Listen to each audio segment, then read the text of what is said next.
Clara Johnson had always been the type of person to carry a smile, even when the world around her seemed to be falling apart. At 28, she had found herself trapped in a cycle of daily struggles that wore her down more than she let on.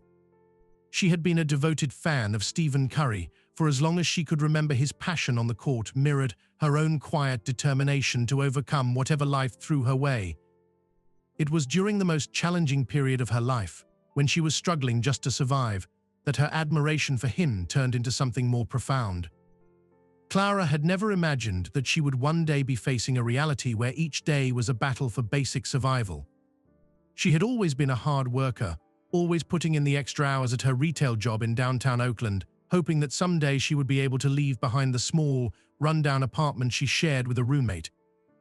That apartment, her only safe space, had become a source of anxiety ever since her roommate abruptly moved out, leaving Clara to shoulder the entire rent on her own. Despite picking up extra shifts, Clara had quickly realized she couldn't make ends meet. The months dragged on as she cut every unnecessary expense, scrimped and saved, but in the end, it wasn't enough. Unable to afford her rent when the lease was up, Clara was forced to make a gut-wrenching decision. She packed her few belongings into her old car, a battered Toyota Corolla that had seen better days, and drove away from the only place she had ever called home. It wasn't ideal, but it was all she could do. For the next few months, Clara lived out of her car, parking it in empty lots at night, finding public restrooms to wash up when necessary, and managing to keep up the appearance of someone who had it all together. The reality of her situation, however, was something she kept hidden from the world. Each day, she would arrive at work early, freshen up in the gym, and put on the uniform that made her look just like every other employee in the store. She greeted customers with a warm smile, her voice light and cheerful, pretending to be the confident, successful woman she once was. Yet, beneath the surface, her world was falling apart. Every night, after her shift ended, Clara would sit in her car, parked in a quiet corner of a Walmart lot, staring out into the dark, her mind racing. She thought about her future, about how she could possibly pull herself out of this mess. The thought of asking for help was terrifying, but the loneliness of it all, no family to turn to, no safety net, was even more suffocating. Despite it all, Clara never let go of her love for basketball, and more specifically, her admiration for Stephen Curry. She would often watch games on her phone, tucked away in the front seat of her car, as if those moments on the screen could provide her with the inspiration she desperately needed. His resilience, his commitment to excellence, became a symbol of hope to her. But even as she clung to this hope, Clara knew that something had to change. Every day, she pushed herself further, kept up the pretense that everything was fine, but deep down she knew the facade couldn't last forever. She was running out of time, and the weight of her secret was becoming more unbearable. It was on one of those quiet nights, in the stillness of her car, that she made a decision she would do whatever it took to rebuild her life, even if it meant starting over from scratch. But little did she know that one seemingly insignificant moment in the midst of her darkest days would soon alter the course of her life in ways she could never have imagined. It was a chilly Thursday afternoon when Clara's routine took an unexpected turn. For the past few months, her life had followed the same pattern: wake up early, work long shifts at the retail store, and then return to her car parked in the shadow of a supermarket or a quiet street corner, hoping for a few hours of rest before starting it all over again. But on that day, Clara found herself at a local cafe, a place she had never been to before. It wasn't her usual hangout spot, but for some reason she had felt the urge to break from the routine. The small coffee shop was tucked away on a side street, the aroma of roasted beans mingling with the faint scent of freshly baked pastries. The bustle of the city outside seemed to fade away as Clara pushed the door open, escaping into the warmth of the cafe. She ordered a simple black coffee and sat by the window, hoping for a few moments of peace. The sight of the steam rising from her cup gave her a momentary sense of comfort, though her mind remained clouded with the weight of everything that was wrong in her life. The latest setback, an unexpected car repair bill, had drained what little savings she had left, and the pressure to make ends meet was beginning to take its toll on her. But it wasn't just the financial strain that bothered her. It was the fact that no one knew her secret. No one knew the truth about her situation, how she was living in her car, barely scraping by. She was drowning in her own silence, pretending that everything was fine while inside, she felt herself slipping away.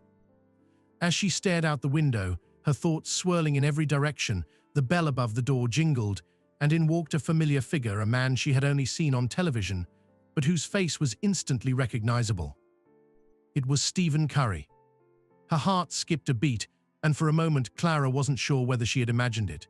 She blinked, trying to dismiss the idea, but there he was, standing in line at the counter, ordering a coffee just like any other person. She could hardly believe it. Stephen Curry, the basketball star she had admired for years, the one whose resilience had always inspired her, was standing just a few feet away. She couldn't help but stare, her pulse quickening. Clara had always dreamed of meeting him, of thanking him for everything he had unknowingly done for her, but she never imagined it would happen like this by chance, in a small, inconspicuous cafe in the middle of her daily struggle. As he turned to find a seat, their eyes met for a brief second, and Clara quickly looked away, her cheeks flushing with embarrassment. She felt out of place, like an intruder in his world. He didn't know her, and the idea of talking to him seemed absurd. What would she even say? "Hey, I've been following your career, and you've been the reason I've kept going during some of the darkest times in my life." She could barely get the words out in her head, let alone say them aloud. But then, as fate would have it, the barista called out Stephen's name, and Clara, caught in the moment, glanced back over at him. He looked up, met her eyes, and smiled a warm, friendly smile that felt so genuine it almost made Clara forget about the walls she had built around herself. She smiled back, feeling a strange sense of connection. It wasn't much, just a shared moment between two strangers, but for Clara, it was enough to stir something inside her. She had spent so long hiding her struggles, putting on a brave face for the world, that a small gesture of kindness from someone she admired felt like a lifeline. Stephen took his coffee and moved toward the corner of the cafe, sitting down near the window, just a few tables away from Clara. She tried to focus on her own thoughts, but her mind kept drifting back to him, to the way his presence seemed to fill the room. Was it possible that he could sense her struggle, that he might know what she was going through, or was she just projecting her own feelings of desperation onto him? After a few minutes, Clara realized that the cafe was slowly filling up, and the soft hum of conversation around her seemed to drown out her internal noise. She took a deep breath and tried to shake off the feeling of being starstruck. But as she gathered her things, preparing to leave, something unexpected happened. Stephen stood up from his table, walked toward the door, and as he passed by Clara, he paused. She froze, unsure if he was actually looking at her or if it was just her imagination. But then, to her surprise, he spoke. "Hey, you're Clara, right?" he asked, his voice warm and approachable. Clara's eyes widened, and for a second, she wondered if he had somehow mistaken her for someone else. But before she could speak, he continued, "I recognize you from the game last night. You were cheering in the front row, right? It's always great to see dedicated fans like you." Clara's heart raced, her mind struggling to catch up with the conversation. Yeah, that was me," she stammered, trying not to let the shock show. Thank you. I really enjoy watching you play." Stephen smiled, clearly not noticing her unease. "I can tell. You've got a great energy about you. Keep supporting the team, okay?"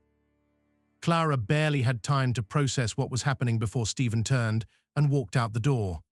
She stood frozen for a moment, staring after him, her thoughts whirling. She couldn't believe it. Stephen Curry, the man she had admired from afar, had just spoken to her. And in that fleeting moment, she felt seen not as someone struggling with her own hidden battles, but as a person, someone who mattered. It wasn't a life-changing event, but for Clara, it was the small, unexpected connection she needed to remind her that she wasn't invisible, that in the midst of all her struggles, she wasn't alone.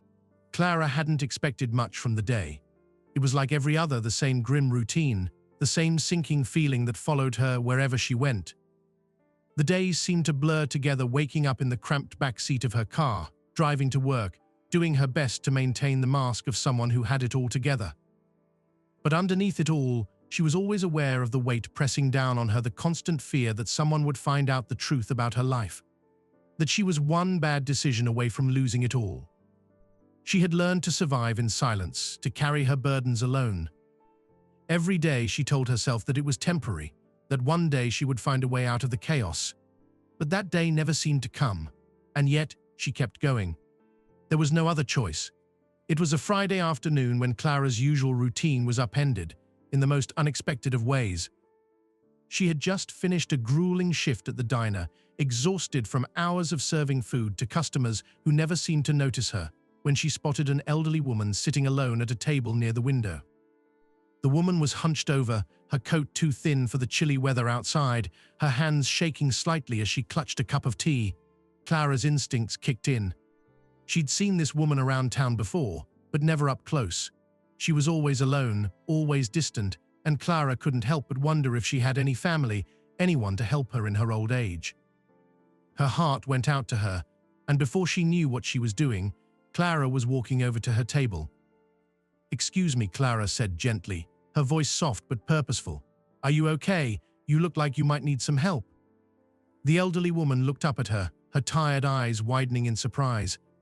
"Oh, I'm fine," she said, though her voice wavered. "Just a bit cold, that's all." Clara hesitated, sensing that there was more to the story than the woman was letting on. "Would you like me to get you a blanket or something?" she asked, her heart aching for this stranger who seemed to carry the weight of the world on her shoulders. The woman looked at her for a long moment, as if weighing whether to accept the offer. After a pause, she nodded. "That would be lovely," she murmured, her voice barely above a whisper. Clara quickly fetched a blanket from the back, wrapping it gently around the woman's shoulders. She could feel the old woman's gratitude in the way her shoulders relaxed, in the way her hands stopped shaking. Clara sat down across from her, unable to shake the feeling that this moment, small as it was, mattered in a way she couldn't quite explain. They didn't talk much after that. The woman sipped her tea, and Clara stayed by her side, quietly keeping her company. There was something deeply comforting about the silence between them. It was as if both of them, in their own ways, needed this brief connection, this act of kindness that transcended words. After a while, Clara's shift ended, and it was time for her to leave.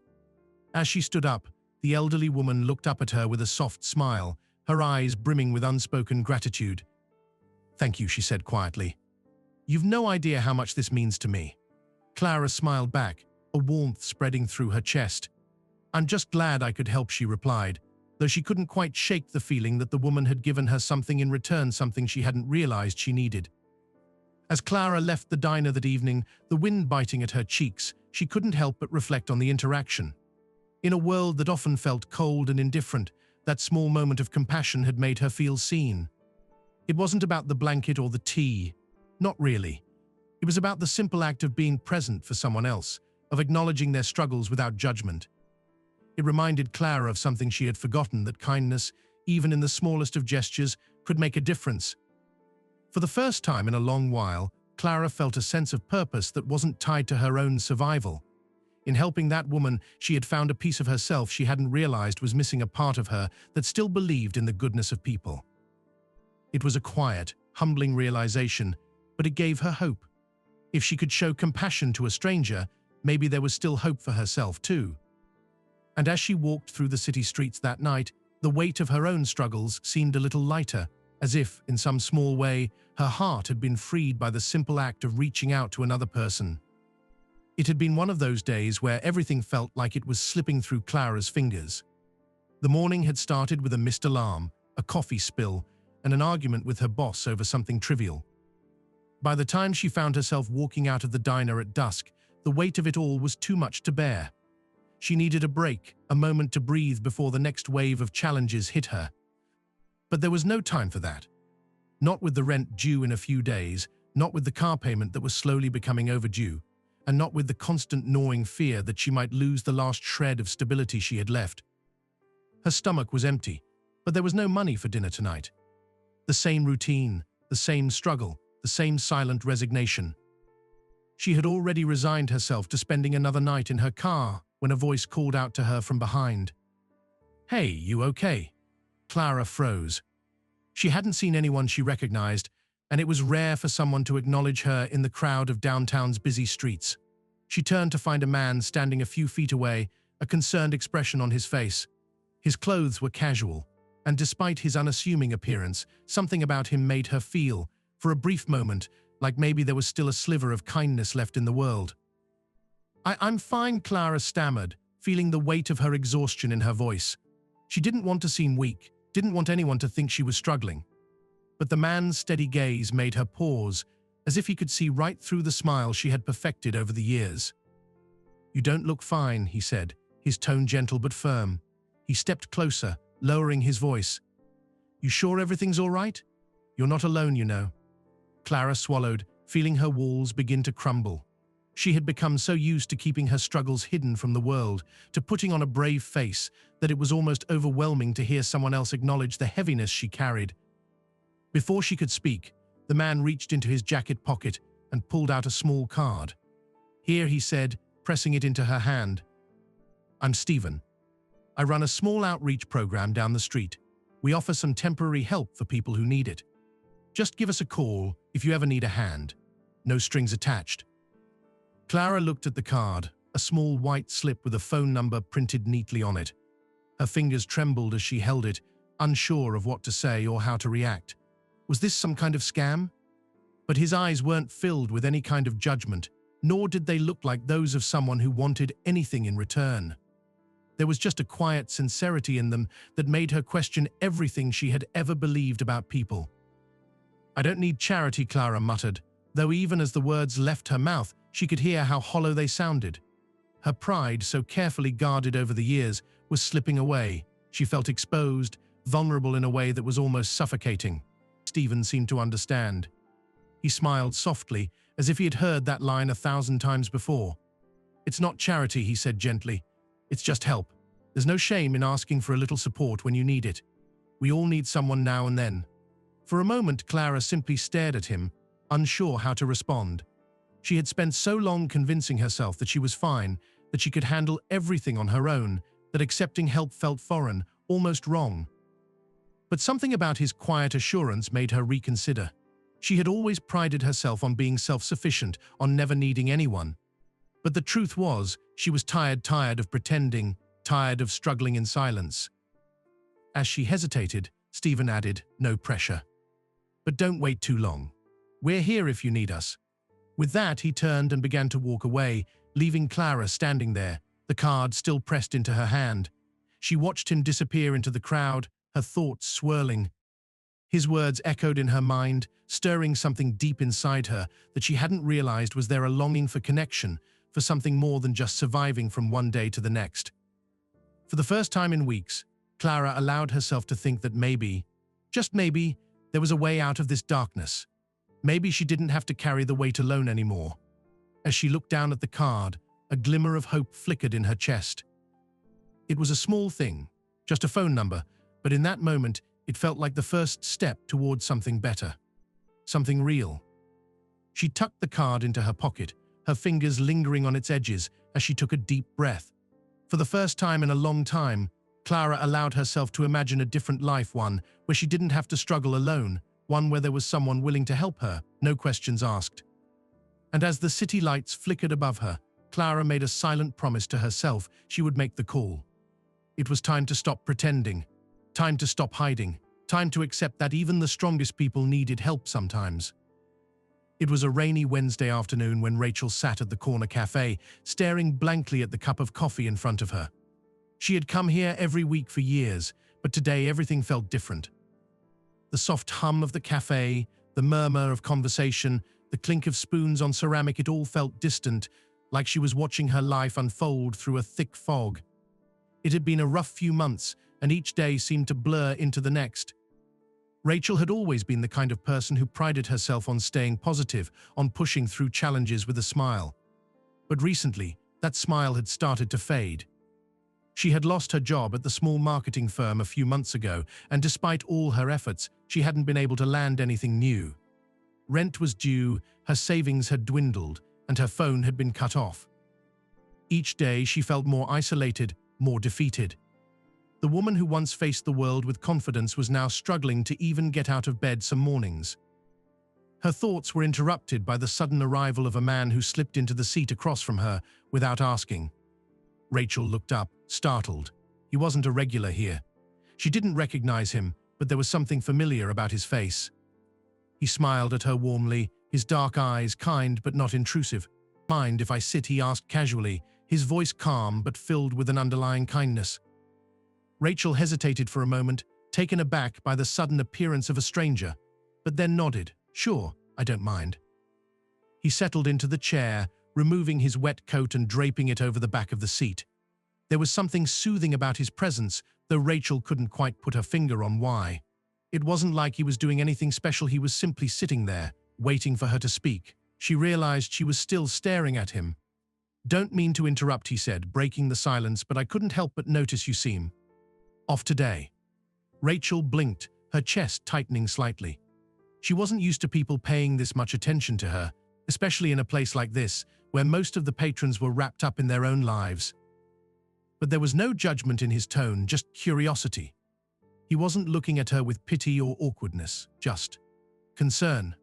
"I'm fine," she said automatically, trying to mask the exhaustion in her voice. She gave him a smile that didn't quite reach her eyes. He raised an eyebrow, clearly not buying it. "You sure? Because I don't know if it's just me, but you don't look fine." Rachel shifted uncomfortably, feeling a tight knot form in her stomach. It had been so long since anyone had really noticed how she was doing, and here was this stranger, asking her questions that were too close to the truth. She opened her mouth to say something, but the words caught in her throat. Before she could respond, the man leaned forward slightly, his expression softening. "Look, I know this might sound odd, but sometimes just talking to someone can make a world of difference. We're all in this together, right?" Rachel blinked, feeling a warmth spread through her chest. No one had ever said something like that to her in a long time. It was simple, but it hit harder than she expected. "It's been a rough few months," she admitted quietly, her voice trembling. "I lost my job, and things have just spiraled. I'm behind on rent. I don't know what to do anymore." The words tumbled out in a rush, and before she knew it, she was telling this stranger all the fears and anxieties that had been consuming her for months. She hadn't meant to share so much, but somehow it felt easier to talk to him than it did to anyone else. Perhaps it was the way he listened, the way his eyes didn't flicker with discomfort or judgment. When she finished speaking, there was a long silence. Rachel felt vulnerable, exposed. She was about to apologize, to tell him she'd just been venting, when the man stood up and placed a small envelope on the table in front of her. "This is for you," he said gently, his voice steady. "It's not much, but it's a start. I want you to use it for whatever you need." Rachel stared at the envelope, confused. She hadn't noticed him pull out the money, hadn't seen him do anything that would suggest he was about to give her a handout. The shock of it all made her heart race. She glanced up at him, her eyes wide. "I can't accept this. I don't even know your name." He smiled, the kind of smile that felt like a quiet reassurance. "You don't need to know my name. What matters is that you're not alone, and you're going to get through this. You just need a little help, and that's okay. We all need a little help sometimes." Rachel's hands trembled as she reached for the envelope, unsure of what to say. Her mind was racing, trying to process everything this stranger, this unexpected kindness, this life-changing gesture. She had expected nothing, and yet here was someone offering her exactly what she needed: hope. "Why are you doing this?" she whispered, her voice shaking.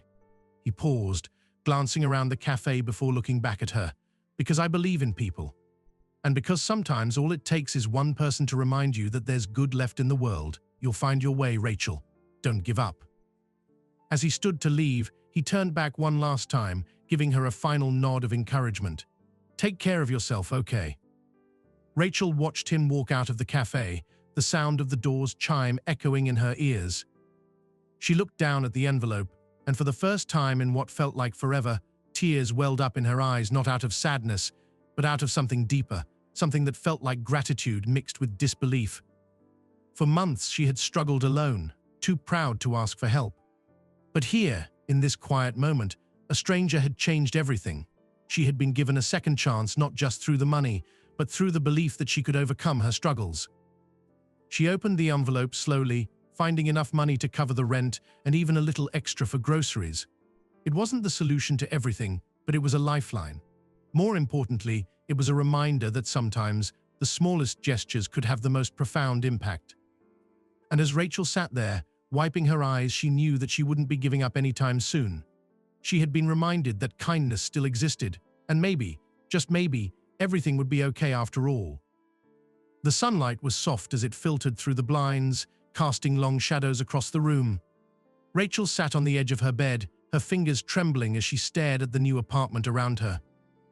It was small, a modest one-bedroom on the second floor of a brick building, but it felt like a palace compared to the cramped car she had lived in for months. She had spent the last few days unpacking, carefully placing the few belongings she had into drawers and onto shelves, trying to make the space feel like home. There was still a lingering scent of fresh paint in the air, but it didn't bother her. Everything felt clean, new, and full of possibility.